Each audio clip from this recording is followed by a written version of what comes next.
Helicopters, engineering marvels that defy gravity.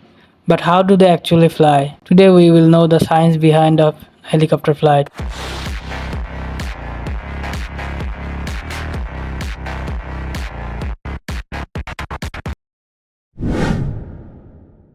At the heart of every helicopter are its rotor blades.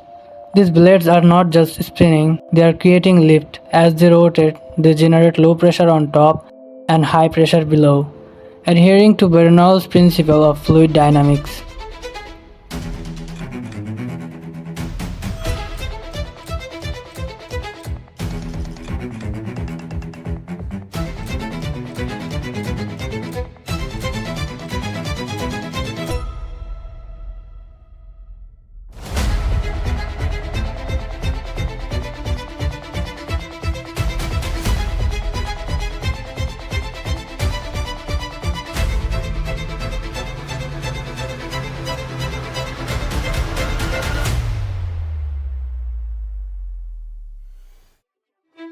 Bernoulli's principle states that faster moving air has lower pressure, creating lift. This principle is crucial in understanding how helicopters stay airborne.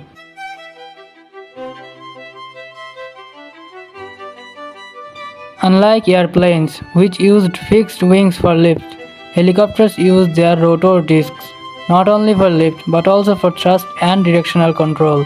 By tilting the rotor disc forward or backward, pilots can move the helicopter in any direction.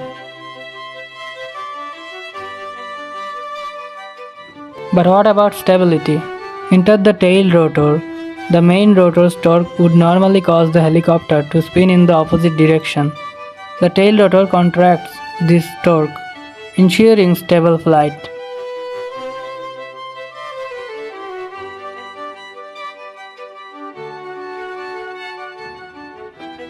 Pilots have precise control over the helicopter's flight through the collective and cyclic controls. The collective adjusts the pitch of all rotor blades, controlling altitude. Meanwhile, the cyclic adjusts the pitch of each blade individually to control direction.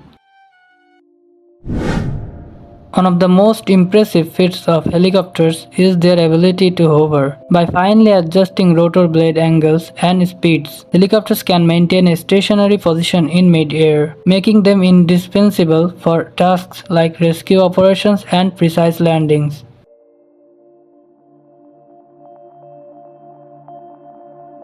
In conclusion, helicopters fly through a delicate balance of aerodynamic principles and precise engineering. From rotor blades generating lift to sophisticated controls managing flight, every aspect contributes to their ability to defy gravity. Thanks for joining us on this journey into the science of helicopter flight. If you found the video fascinating, don't forget to like, share and subscribe for more in-depth explorations of technology and engineering. Goodbye.